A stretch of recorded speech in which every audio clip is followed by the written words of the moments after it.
அண்ணா பல்கலைக்கழக மாணவி பாலியல் வன்கொடுமை வழக்கில் கைது செய்யப்பட்ட ஞானசேகரை குண்டர் சட்டத்தின் கீழ் சிறையில் அடைக்க திட்டமிடப்பட்டுள்ளது. அண்ணா பல்கலைக்கழகத்தில் மாணவி பாலியல் வன்கொடுமை செய்யப்பட்ட வழக்கை சிறப்பு புலனாய்வு குழுவினர் தீவிரமாக விசாரணை நடத்தி வருகின்றனர். இவ்வழக்கில் கைது செய்யப்பட்டுள்ள ஞானசேகரின் வீட்டிற்கு சென்று 6 மணி நேரத்திற்கு மேலாக சோதனை நடத்தி 2 அட்டை பெட்டிகளில் ஹார்ட் டிஸ்க், பென்டிரைவ், சொத்து ஆவணங்கள், பட்டாக்கத்தி உள்ளிட்டவைகளை பறிமுதல் செய்து சென்றனர்.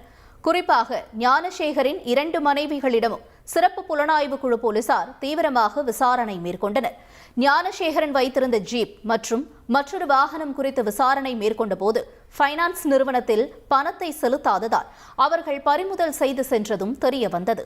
ஞானசேகருக்கு கை மற்றும் கால் உடைந்ததால் ஸ்டான்லி அரசு மருத்துவமனையில் சிகிச்சை பெற்று வரும் நிலையில் கஸ்டடிக்கு செல்ல முடியாத நிலையில் நீதிமன்ற அனுமதி பெற்று நேரில் சென்று விசாரணை நடத்தி வாக்குமூலத்தை பெற்றதாக தகவல் தெரிவித்துள்ளனர்.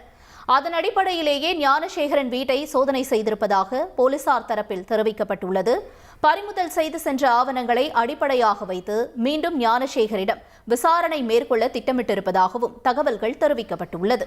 அவரது 2 செல்போன்களும் சைபர் ஆய்வகத்திற்கு அனுப்பப்பட்டுள்ளன. பாலியல் வன்கொடுமை செய்யப்பட்ட சமயத்தில் ஒரு நபர் தொடர்பு கொண்டதாக குற்றம் சாட்டப்பட்டுள்ள நிலையில் அந்த போன் கால் இன்கமிங் காலா அல்லது அவுட்கோயிங் காலா என விசாரணை நடத்தி வருகின்றனர். ஞானசேகர் மீது குண்டர் சட்டத்தின் கீழ் நடவடிக்கை எடுக்க காவல்துறை திட்டமிட்டிருப்பதாக தகவல்கள் தெரிவிக்கப்பட்டுள்ளது.